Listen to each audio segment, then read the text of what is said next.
She told her mother on speakerphone, "He'll never know about the abortion. I'm not ruining my body for his kid." I was standing right there. I said nothing, just walked out and filed for divorce that afternoon. Next morning, a process server was waiting at her Pilates studio. I, 35 male, got home early from a conference in Denver. Keynote speaker had food poisoning. Whole thing got canceled. Instead of coming back Friday night, I walked through my garage door at 2:47 p.m. on a Wednesday. Heard Natalie's voice from the living room. She was on speaker, talking to her mom, Denise. "Denise, but sweetie, are you sure Trevor won't figure it out?" I stopped walking, just froze mid-step with my laptop bag still on my shoulder. Natalie laughed. "Mom, relax. I told him I had that legal conference in Austin last week. He believed it. Men are clueless about this stuff. But he's been so excited about trying." "Yeah, well, I wasn't about to let that ruin everything. You know what pregnancy does to a woman's career? I just made partner. I'm not throwing that away because Trevor wants to play house." My hand was on the wall. I needed it to stay upright. "Denise, so it's really done? The abortion?" "Last Tuesday. Quick procedure, home by 3 p.m.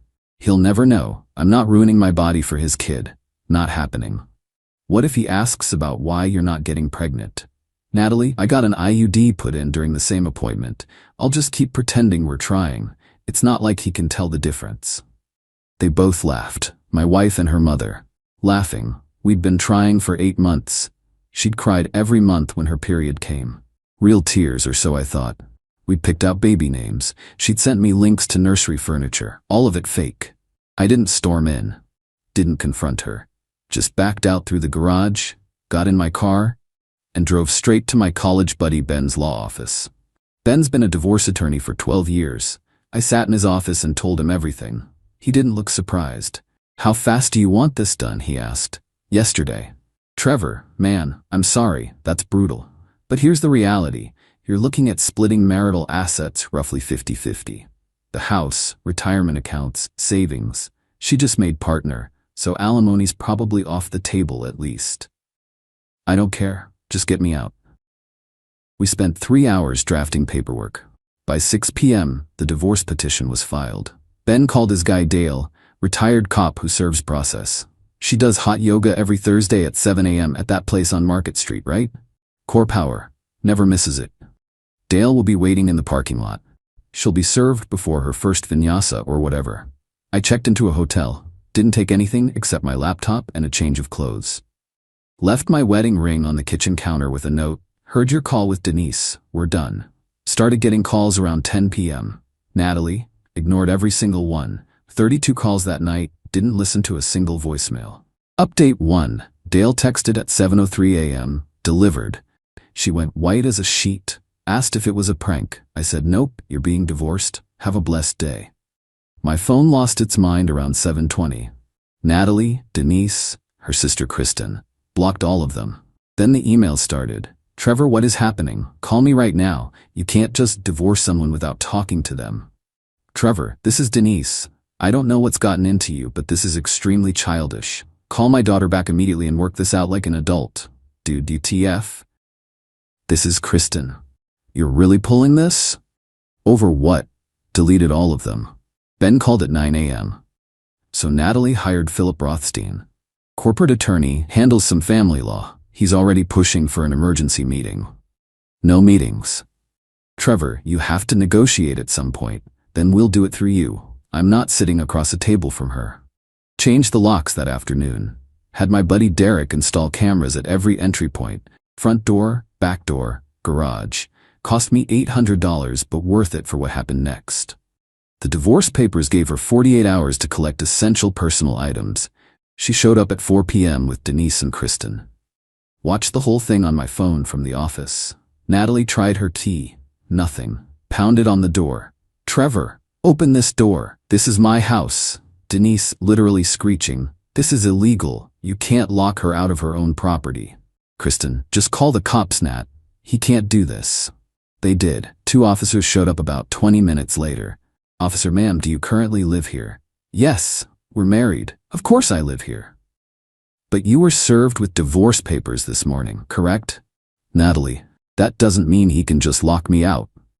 "Officer, Actually, ma'am, during a separation, your husband has the right to secure his property. Do you have somewhere else to stay? Watching her face go from entitled rage to shocked disbelief through the camera was incredible. Denise stepped in front of the camera. Trevor, I know you're watching. This is ridiculous. Be a man and let my daughter get her things. I texted Ben. Tell Rothstein she gets supervised access Saturday morning. 2 hours. She brings one person, you'll be there. Take it or leave it. That night, Natalie's best friend Vanessa started texting me. Hey Trevor, look, I know you guys are going through something, but Natalie is wrecked. She's staying at her parents' and she won't stop crying. Can you at least talk to her? No. Come on. 6 years of marriage and you won't even have a conversation? She made a mistake. We all make mistakes. She didn't make a mistake. She made a choice and lied about it for weeks. You're being really cold. Do you know how humiliating it was for her to get served at Core Power? Everyone saw. Her entire yoga class is talking about it. Good. Hope they talk. Update 2 Saturday morning. Ben showed up at 9 a.m. Natalie pulled up at 9:02 with Kristen. Natalie had definitely been crying. Mascara slightly smudged, eyes red, trying to look pitiful. Trevor, please, can we just talk? Alone? No. You won't even hear me out? I heard everything I needed to on Wednesday. Ben handed her a printed list. These items have been identified as your personal property. You have 2 hours. Natalie looked at the list like it personally offended her. 2 hours? I lived here for 4 years. Then prioritize, I said. Kristen jumped in. You're really enjoying this, aren't you? Making her suffer? No, I'm making this efficient. Big difference. They went inside. I stayed in the living room, scrolling through my phone while Ben supervised. Natalie kept trying to catch my eye, start a conversation. Ignored her every time. About 40 minutes in, Denise showed up, walked right in without knocking. Trevor Mitchell, you look at me. I glanced up. You need to leave. You're not authorized. Authorized? This is family. I'm her mother. And you're trespassing. Ben? Ben stood up. Mrs. Patterson, you need to exit the property. Denise's face went red. After everything we've done for you, we welcomed you into this family. We paid for half your wedding. Appreciated it. Now leave. Natalie came running out. Mom, what are you doing here? Trying to talk sense into your husband. Ex-husband, I said. Technically still married for like 90 more days, but let's not split hairs. Natalie's eyes filled with tears. Trevor, please. I know you're hurt, but we can fix this. Counseling, therapy, whatever you need. I don't need anything except for you to finish packing. Can't you just listen to me? Let me explain. Explain what, Natalie? That you terminated a pregnancy I didn't know existed? That you cried fake tears for 8 months while I comforted you? That you laughed with your mom about how clueless I am? Dead silence. Even Kristen looked uncomfortable. Denise recovered first. She has a right to make choices about her body. Absolutely. And I have the right to divorce someone who built an entire system of lies. Funny how rights work. Natalie was really crying now. Ugly crying. I was scared. The partnership, you don't understand the pressure I was under. You had 8 months to tell me. You had every single day to be honest. You chose lies. Kristen tried to block my path. You're being cruel. No, I'm being clear. You have 1 hour and 15 minutes left. They loaded up Kristen's SUV in silence. Right before driving away, Natalie tried once more. I love you. I know I screwed up, but I love you. Don't throw away 6 years over one mistake. You didn't make one mistake. You made hundreds of them. Every morning you woke up next to me and kept lying. Every time you sent me baby furniture links. Every time you pretended to be disappointed. Those weren't mistakes, Natalie. That was a lifestyle. She just stared at me, then left. The next few weeks were hell. Rothstein kept filing motions, temporary support, exclusive use of the marital home, emergency hearings. Ben shot them all down. Then it got dirty. My HR department called. Someone had filed an anonymous complaint about me creating a hostile work environment and erratic behavior suggesting emotional instability. My boss knew the basics of my situation. Trevor, this is garbage. We looked into it. There's nothing here, but someone's trying to mess with your job. Thanks, Mike. I appreciate you checking. Divorce brings out the worst in people.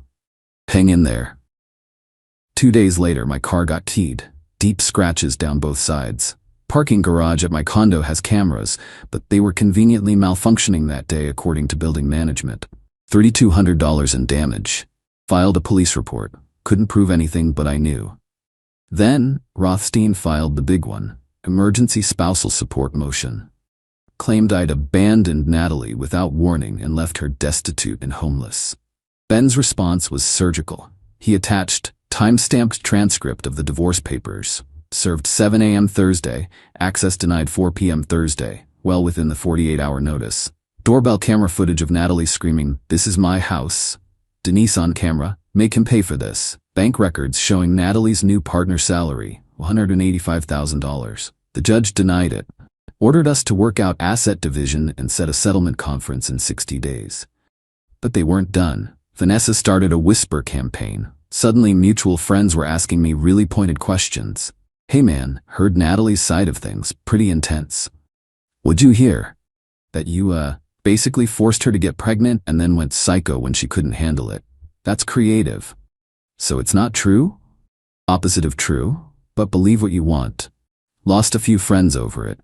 The ones who believed her story without asking mine weren't real friends anyway. The real escalation came when Denise showed up at my office. Security called me. "Mr. Mitchell, there's a Denise Patterson in the lobby demanding to see you. She's becoming agitated. Call the police if she won't leave. I'm not coming down." She left before the cops arrived, but sent me a 5-page email that night. The highlights: I was destroying her daughter's life. I was heartless and vindictive. I should be ashamed of myself. The abortion was none of my business. Wild take. I owed Natalie at minimum $50,000 for emotional damages. If I didn't pay, she'd make sure everyone knows what kind of man you really are. Forwarded it to Ben. Is this legally actionable? It's borderline harassment. Save it. If it continues, we can get a restraining order. Final update. The settlement conference was 8 weeks after I filed. Rothstein walked in looking tired. Natalie looked worse. Thinner, dark circles, dressed professionally, but you could tell she was struggling. Ben laid it out. We split the house equity. We split retirement accounts based on years of marriage. My client keeps his 401k minus marital portion. Your client keeps hers. No alimony. Incomes are comparable now. Rothstein looked at Natalie. She nodded. The house sold for $520,000. After paying off the mortgage, $312,000, we each got $104,000. My 401k took a hit, had to give her $87,000 of the value accumulated during marriage. She kept her retirement accounts. I kept mine. Total cost, about $191,000 in assets, plus $22,000 in legal fees. Worth every cent. We signed everything. The judge finalized it 30 days later. Right before we left the conference room, Natalie stopped me. "Trevor, I really am sorry about all of it. I was selfish and I handled everything wrong." I looked at her. This person I'd loved for 6 years, who I'd trusted completely, who I'd built a life with. "Okay." That's all I said. Walked out. That was 3 months ago. Here's where everyone ended up. Natalie. Her partnership isn't going well. Apparently the stress tanked her performance on a major case. She's on a performance improvement plan, which is corporate speak for, "We're building a case to fire you." Heard this from a mutual friend who works in her building. The new boyfriend she started seeing broke up with her after 2 months. According to Kristen, who reached out to apologize for her behavior, he couldn't deal with the constant drama and crying about her ex-husband. She's still living with her parents.